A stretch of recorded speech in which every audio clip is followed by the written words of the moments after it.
Os meus pais chamaram-me de inútil e cortaram relações comigo quando desisti da faculdade de medicina. Anos depois, imploraram para estar presentes no meu casamento ao descobrirem que a minha noiva vinha de uma família rica. Eu, 29M, era o menino de ouro lá de casa. Não porque fosse especialmente brilhante ou carismático, mas porque obedecia. Os meus pais tinham um plano muito claro para minha vida: tirar notas excelentes, tornar-me médico, casar com uma rapariga adequada, nas palavras da minha mãe, alguém elegante e de boa família, ou seja, com dinheiro, e viver o sonho suburbano que eles nunca conseguiram alcançar. E eu alinhei. Não porque acreditasse nesse plano, mas porque tinha medo de os desiludir. Principalmente a minha mãe. Era daquelas pessoas que conseguiam fazer um padre sentir-se culpado. Barulhenta, cheia de opiniões, adorava ser o centro das atenções. Se havia jantar de família ou reunião na escola, era ela quem falava por todos. O meu pai? Limitava-se a acenar com a cabeça e deixava atropelar tudo. Não era cruel, apenas ausente, a não ser quando ela precisava de reforço. Quando entrei na faculdade de medicina, parecia que tinha ganho o prêmio Nobel. A minha mãe emoldurou a carta de aceitação e pendurou-a na sala ao lado da foto do casamento dela.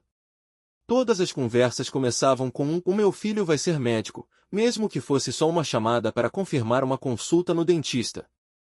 Ela estava orgulhosa de forma exagerada, performativa. Não era realmente por mim, era pelo que eu representava. E eu? Eu estava a afogar-me. Detestava cada segundo da faculdade. A pressão. As noites sem dormir. Estava rodeado de colegas que realmente queriam estar ali, enquanto eu me sentia um impostor. Ficava acordado até às 3 da manhã a estudar, a murmurar para mim próprio: talvez melhore no próximo semestre. Soiler, não melhorou. Aguentei quase 2 anos até que entrei em colapso. Tive ataques de pânico. Insônias. Perdi uns 9 quilos. Liguei aos meus pais e disse-lhes que ia desistir. Foi aí que tudo mudou. O silêncio do outro lado foi tão cortante que parecia que os tinha magoado fisicamente. Depois veio a voz da minha mãe, fria e furiosa. Estás a brincar? Sabes o que sacrificamos para tu deitares tudo a perder assim? Achas que és melhor do que os outros? Que és especial? Tentei explicar. Falei da minha saúde mental. Que não estava a desistir da vida, só já não conseguia continuar naquele caminho. Que talvez pudesse mudar para psicologia ou educação ou qualquer coisa que não me fizesse sentir que estava a morrer por dentro todos os dias. Ela riu-se. Riu-se mesmo. És um cobarde. Um fracassado. Nesta família não há espaço para falhados. E o meu pai? Disse, palavra por palavra. Se calhar devias afastar-te um bocado.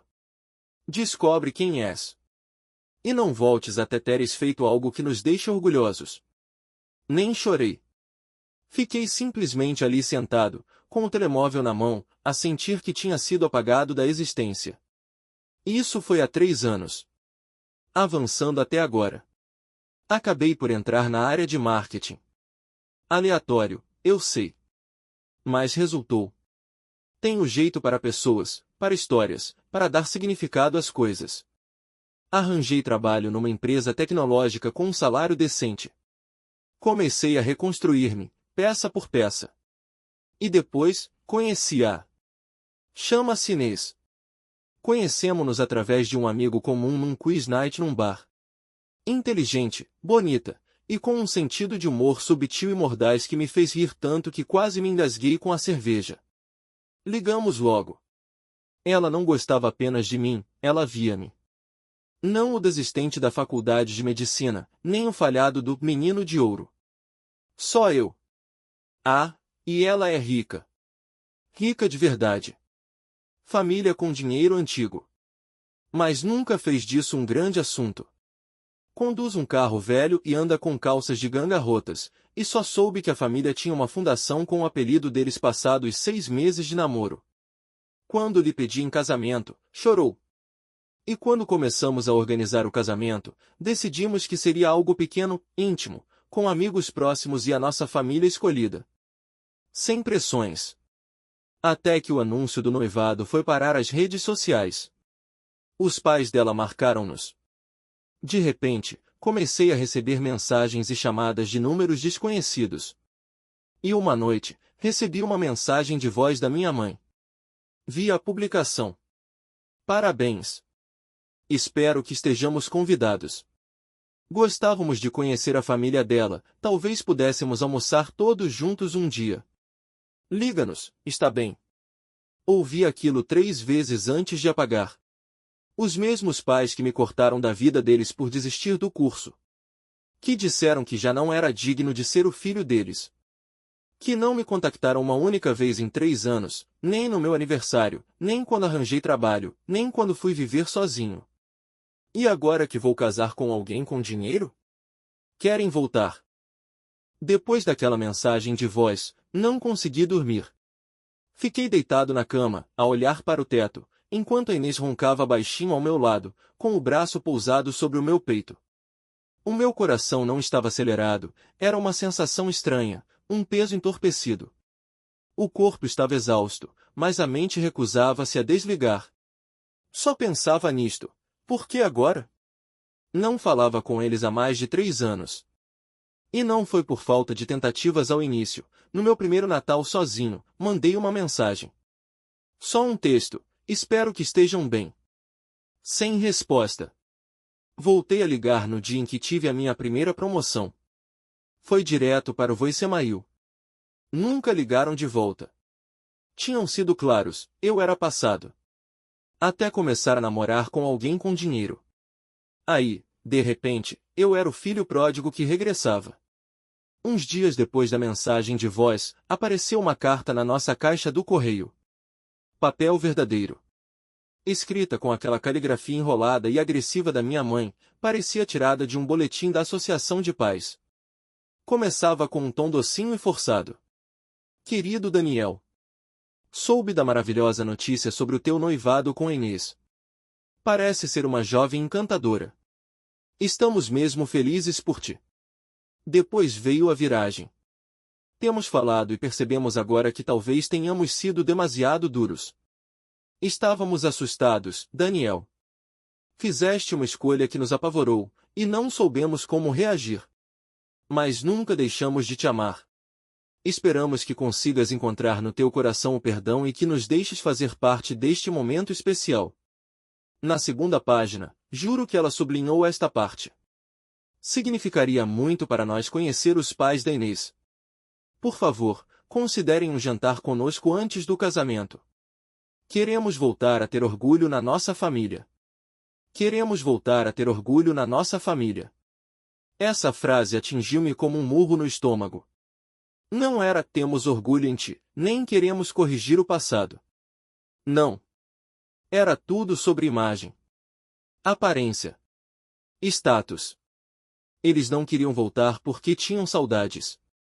Queriam estar no casamento, com um copo de espumante na mão, a dizer que o filho deles tinha casado com alguém rico. O fracassado redimiu-se, finalmente. Levei a carta para dentro de casa e fiquei ali, na cozinha, a olhar para ela em cima do balcão, até a Inês chegar. Quando viu a minha cara, perguntou logo, quem morreu? Entreguei-lhe a carta. Fiquei a ver enquanto lia, em silêncio. O único comentário dela? Uau! Isso é, manipulador como tudo. Não estava zangada. Só calma. Demasiado calma. E isso assustou-me mais do que se tivesse gritado. Sentei-me à mesa e, pela primeira vez desde que deixei a faculdade de medicina, falei mesmo sobre os meus pais. Sobre como era crescer naquela casa. Sobre a vez em que a minha mãe gritou comigo por tirar um bom em vez de muito bom. Sobre quando ela rasgou o postal que eu lhe fiz no 6º ano porque escrevi inteligente com um erro.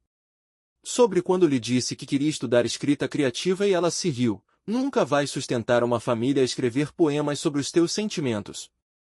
Sobre como comecei a fingir ser outra pessoa só para conseguir sobreviver naquele ambiente. A Inês segurou minha mão o tempo todo. Quase não falou. Só me deixou falar, tudo, sem interrupções. E depois perguntou, baixinho, queres que eles estejam no casamento? Nem precisei pensar. Não, disse eu. Não se for pelas razões erradas. Nessa noite, escrevi uma carta de resposta. Não era agressiva nem irônica. Era simples e direta. Mãe e pai. Agradeço por terem entrado em contato. Mas tenho de ser honesto, não acredito que tenham mudado. Nunca pediram desculpa pelo que aconteceu, nem reconheceram o quanto me magoaram. Cortaram-me da vossa vida por eu ter escolhido viver com verdade, e agora que veem que construí algo de que se podem orgulhar, querem voltar. Não me sinto confortável em ter-vos no casamento. Este dia é sobre amor e autenticidade. Não sobre aparências. Desejo-vos o melhor. Daniel. Mandei a carta na manhã seguinte. Sem assinatura. Sem remetente. Só a verdade. Os preparativos continuaram. Marcamos o casamento num jardim pequeno, enviamos os convites às nossas pessoas, e cada detalhe soava certo. Sem máscaras. Sem fingimentos. Só nós. Até que, 2 semanas depois, o meu telemóvel acendeu com uma mensagem de um número desconhecido. Só queremos conversar. Continuas a ser o nosso filho. E depois outra. Desta vez, da minha tia. Eles estão de rastos, Daniel. A tua mãe tem chorado todos os dias. Não achas que merecem uma segunda oportunidade? Foi aí que percebi algo feio. Os meus pais tinham recrutado reforços. Andavam a ligar a familiares que eu nem ouvia há anos, a contar a versão deles da história, a fazer-se de vítimas. A dizer que eu estava a ser cruel e a guardar rancor porque tinha vergonha deles perante a família rica da Inês. De repente, já não estava apenas a enfrentar os meus pais. Estava a lutar contra toda uma narrativa que eles construíram. E eu estava farto de estar calado. Eu não queria ir. Tudo em mim gritava para não fazer, mas depois de uma mensagem de voz de 7 minutos da minha tia, cheia de culpas sobre os laços familiares e a tua pobre mãe, acabei por aceitar encontrar-me com eles. Não porque quisesse reconciliação, mas porque precisava que ouvissem a verdade, dita por mim, sem filtros, sem teatro. Encontramo-nos num café perto da casa deles. Território neutro. Cheguei primeiro, sentei-me numa mesa junto à janela e tentei não vomitar. Não via nenhum dos dois desde o dia em que abandonei o curso. Desde que saí daquela casa com uma mochila às costas e a cabeça cheia de vergonha. Quando entraram, o meu estômago deu uma volta. A minha mãe estava exatamente igual, impecavelmente arranjada, como se fosse a caminho de uma gala de beneficência. Com aquele sorriso fingido de orgulho colado à cara, como se nada tivesse acontecido. O meu pai parecia mais velho. Mais magro. Cansado. Fez-me um aceno meio envergonhado, como se não soubesse o que dizer. Sentaram-se. Silêncio. E depois ela começou. Estás com bom aspecto. A tua noiva parece uma querida. Estamos mesmo, muito orgulhosos do que conseguiste, Daniel. Pisquei os olhos. Orgulhosos? A última coisa que me chamaste foi uma vergonha. O sorriso dela nem tremeu. Tens de perceber, estávamos muito estressados. Só não queríamos que deitasses o teu futuro a perder. Não foi só falta de apoio, disse eu, com a voz a subir. Vocês cortaram comigo. Financeira e emocionalmente. Disseram-me para não voltar até ser alguém digno. E agora querem fazer de conta que sempre estiveram ao meu lado porque a família da minha noiva tem dinheiro? O sorriso dela quebrou. É isso que achas que se passa aqui, atirou. És nosso filho. Cometemos erros, sim, mas estávamos a tentar proteger-te de ti próprio. Medicina era o teu caminho. Sacrificamos tudo para te levar até lá. Inclinei-me para a frente. Não. Sacrificaram-me a mim para manterem o vosso sonho de fachada. Eu era o vosso troféu. A vossa história de sucesso. Vocês não me amavam, amavam o que eu representava. O meu pai falou, finalmente, em tom baixo. Dani, não era assim. Não me chames isso, interrompi. Nem sequer me ligaste quando fui parar ao hospital por causa de um ataque de pânico. Não me deste os parabéns no meu aniversário. Ignoraram-me durante 3 anos. E agora que estou noivo de alguém cuja família tem 3 casas e uma quinta com vinhas, lembraram-se que eu existo. A minha mãe bateu com a mão na mesa, fazendo o empregado olhar na nossa direção. Tu não fazes ideia do que custou. Estávamos envergonhados, está bem? De coração partido. Tinhas tudo para ser alguém. E trocaste isso por um emprego em marketing? Ri-me. Não consegui evitar. E sou bom nisso. Ganhamos bem. Construí a minha vida. Uma vida boa. Sem a vossa ajuda. Por isso não venham fingir agora que me apoiam. Não estão aqui por mim. Estão aqui pelas fotografias. A voz dela mudou, fria, calculada. Só queremos conhecer os pais da Inês. Isso é assim tão horrível? Queremos fazer parte do dia.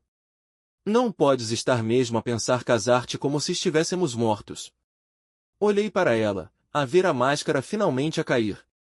E lá estava, o verdadeiro motivo. Não era amor. Não era perdão. Era acesso. Vocês cortaram relações comigo, disse, em voz baixa. Agora sou eu a fazer o mesmo. Levantei-me, deixei o café intocado na mesa e saí sem olhar para trás. Só chorei quando cheguei ao carro. Não porque sentisse falta deles, mas porque uma parte de mim ainda queria sentir. E essa é a parte mais cruel da traição dos pais, não apaga o amor. Envenena-o. Contei tudo a Inês nessa noite. Palavra por palavra.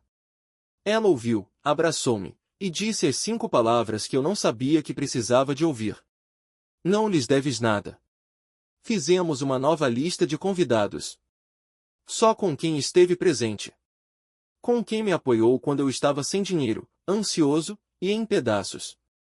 A nossa família escolhida. No dia seguinte, mandei uma última mensagem à minha mãe. Não estão convidados para o casamento. Isto não é um castigo. É um limite. Ela nunca respondeu. Então, o grande dia chegou. O casamento. Aquele para o qual os meus pais não estavam convidados. Aquele ao qual tentaram aparecer na mesma. Mas vamos recuar um pouco. A Inês e eu quisemos algo simples. 80 pessoas. Cerimônia no jardim da casa de verão da família dela, numa encosta com uma vista de cortar a respiração sobre a água. Daqueles sítios que aparecem nas revistas de casamentos e em que se pensa, estes dois devem ser modelos ou influencers. Ainda hoje não sei como fui lá parar. Com ela. Na véspera, fizemos um jantar de ensaio, nada de extravagante. Só boa comida, luzes penduradas nas árvores, gargalhadas, e pessoas que realmente se importam conosco. O meu colega de faculdade fez um discurso que me fez encher os olhos de lágrimas. A mãe da Inês chorou a meio do brinde, e depois ainda mais quando o catering trouxe os mini-quiches errados, o que, honestamente, foi estranhamente querido. Aquele espaço estava cheio de amor. Não o tipo de amor que se ganha com boas notas ou títulos profissionais, amor verdadeiro. Cru. Real. E depois? Na manhã do casamento, a minha tia apareceu sem avisar. Sim. A irmã da minha mãe. Apareceu no local enquanto ainda estávamos a pôr as cadeiras, com um tupperware de quadradinhos de limão e um ar meio envergonhado. Não fiques chateado, disse ela. A tua mãe não sabe que vim. Mas acho que devias ouvir isto. Eu não queria. Já não precisava de mais drama. Mas a curiosidade, aquela parte teimosa de mim que ainda se importava, puxou-me para a conversa. Ela tirou o telemóvel e abriu as mensagens. A minha mãe tinha lhe mandado 5 mensagens nos 2 dias anteriores. Todas com variações da mesma coisa. Estou a pensar ir até a vila. Só quero vê-lo, nem que seja de longe. Achas que ele reparava se eu ficasse à beira do parque de estacionamento? E se só nos sentássemos lá atrás, em silêncio? Nada de fotos, nem de conversas. Só queremos fazer parte da felicidade dele. Não é justo, Susana. Cometemos um erro e agora somos tratados como se estivéssemos mortos. Não lhe vou perdoar se continuar a excluir-nos. Pois. Ela vinha. Fiquei ali, agarrado a uma cadeira dobrável, a tentar perceber se o que sentia era raiva, ansiedade, ou apenas cansaço profundo. E sabem o que fiz? Nada. Não lhe liguei.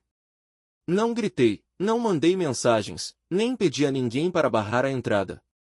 Simplesmente, deixei ir. Pela primeira vez. Se ela queria vir e ficar escondida entre os arbustos como uma personagem trágica de um romance vitoriano, que fosse. Mas entrar, não entrava. A cerimônia começou às 16 horas em ponto.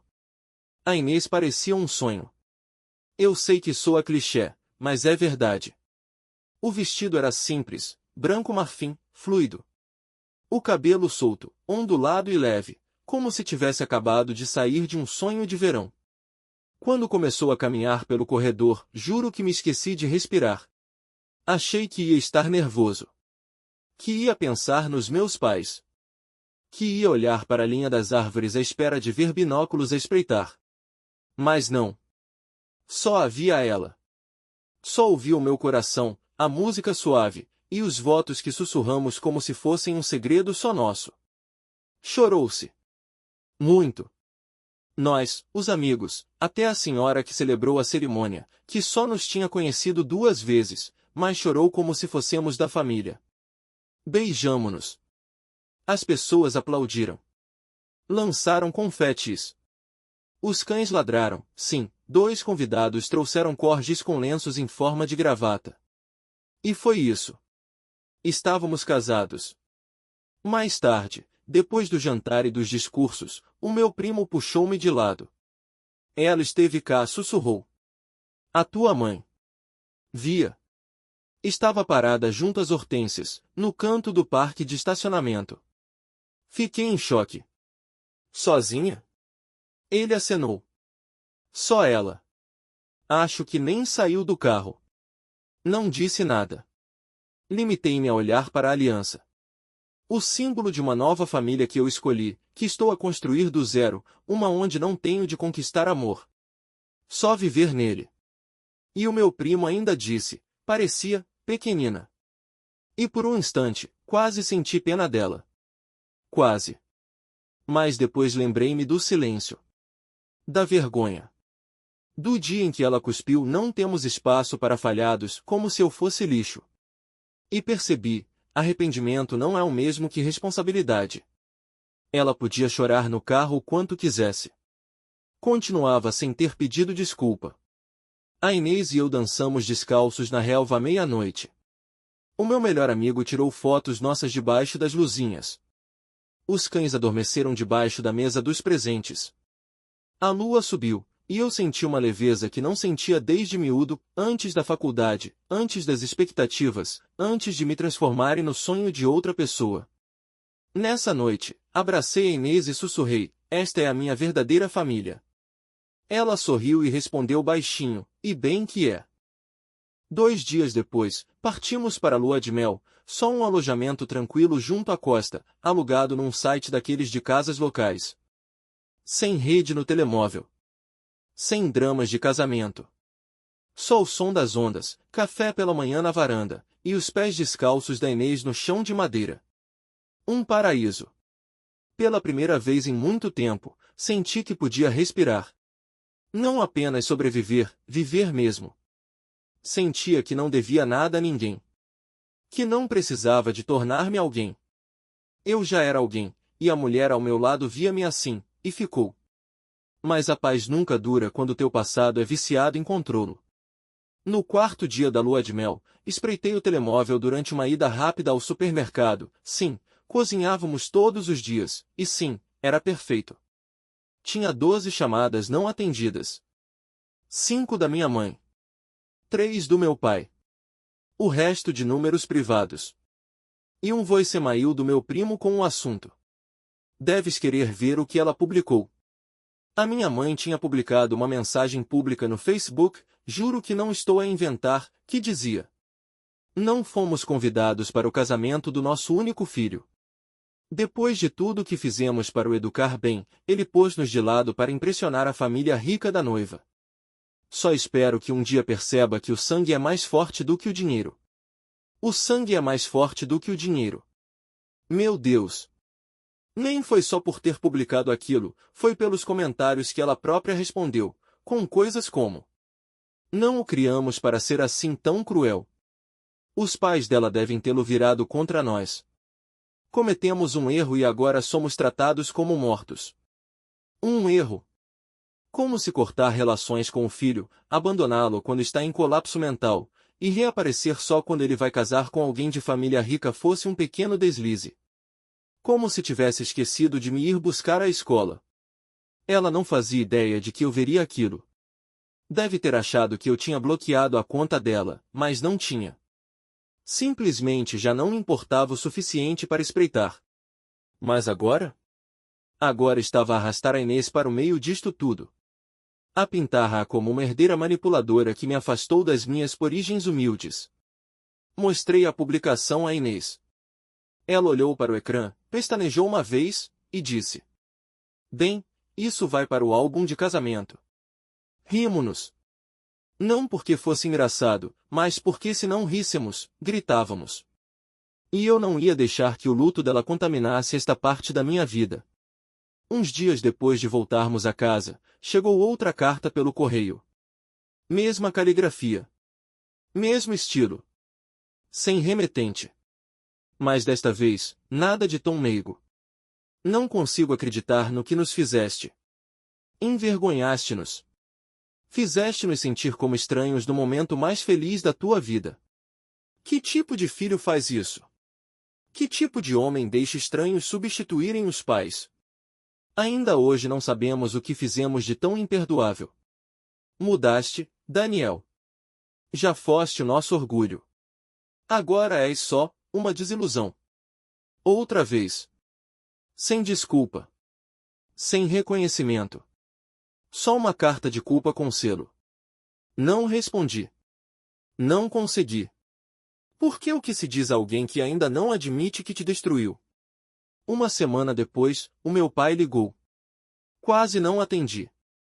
Mas uma parte de mim, aquela parte estúpida e esperançosa que ainda o imaginava ver o meu primeiro jogo de basebol, atendeu. A voz dele parecia cansada. Como se tivesse envelhecido 10 anos num mês. Eu não sabia que ela ia publicar aquilo, disse, em voz baixa. Disse-lhe para não o fazer. Fiquei em silêncio. Ela não está a lidar bem com isto. Sente que perdeu o filho. Perdeu, respondi. E continuo a tentar fazer de conta que a culpa é minha. Ele suspirou. Aquele suspiro pesado, decepcionado, de pai que eu temia em miúdo. Eu só tenho saudades tuas, filho. E talvez fosse verdade. Mas era tarde demais. Então devias ter dito isso há 3 anos, respondi. Não agora. Não depois dela ter queimado a ponte e me culpar pelo incêndio. Ficamos em silêncio. Depois disse-lhe: se ela algum dia pedir desculpa, uma desculpa verdadeira, sem condições, sem se fazer de vítima, talvez possamos falar. Mas até lá, cansei-me de fingir. Ele não discutiu. Só sussurrou. Está bem, e desligou. Desde então, não ouvimos mais nada. Nem chamadas. Nem cartas. A minha tia mandou uma mensagem a dizer que a minha mãe estava em terapia agora, mas eu não respondi. Porque terapia não é varinha mágica. Crescimento não é garantido. E há pedidos de desculpa que chegam demasiado tarde para fazerem diferença. Já passou pouco mais de 1 ano desde o casamento. Sem cartas. Sem mensagens de voz. Sem aparecimento e surpresa à porta de casa. O silêncio, às vezes, até assusta, como se estivesse à espera que caísse outro raio, mesmo sem saber se ainda há tempestade. Mas, na maior parte do tempo, é paz. A Inês e eu assentamos. Plantamos ervas aromáticas no quintal. Adotamos um cão, um Golden Retriever desastrado chamado Benny, que não percebe o conceito de espaço pessoal. Jantamos juntos quase todas as noites, deixamos a louça na banca tempo demais, e choramos a rir com as coisas mais parvas, como quando pensei que quinoa era um tipo de peixe. A vida é desarrumada e bonita. Real. E, pela primeira vez na minha vida adulta, não sinto que estou constantemente a tentar provar algo aos meus pais. Não estou a medir as palavras para evitar sermões. Não estou a ensaiar conversas ao espelho para parecer bem-sucedido o suficiente. Estou só a viver. À minha maneira. As pessoas falam da família como se fosse algo sagrado, intocável. Como se quem te criou merecesse lealdade eterna, aconteça o que acontecer. Mas há uma coisa que ninguém nos ensina. Família não é definida pelo sangue. É definida pela presença. Pelo esforço. Pelo amor que aparece, sobretudo quando estamos embaixo. Os meus pais não se limitaram a desaprovar das minhas escolhas. Apagaram-me por causa delas. Fizeram o meu valor depender de um sonho que nunca foi meu. E quando finalmente comecei a construir algo verdadeiro, não impressionante, não chamativo, mas verdadeiro, só voltaram porque acharam que podiam ganhar alguma coisa com isso. Eles não sentiram a minha falta. Sentiram falta da versão de mim que podiam exibir. Às vezes ainda dou por mim a procurá-los em multidões. É como um reflexo automático, uma parte partida do cérebro que ainda espera que eles apareçam e façam tudo certo desta vez. Mas depois olho para a Inês, ou para o Benny a ressonar no sofá, ou para o nosso quadro de ardósia que diz jantar de hoje, logo se vê LOL, e lembro-me. É isto que o amor é quando não vem com condições. Sem testes. Sem chantagens. Sem fingimentos. Só amor.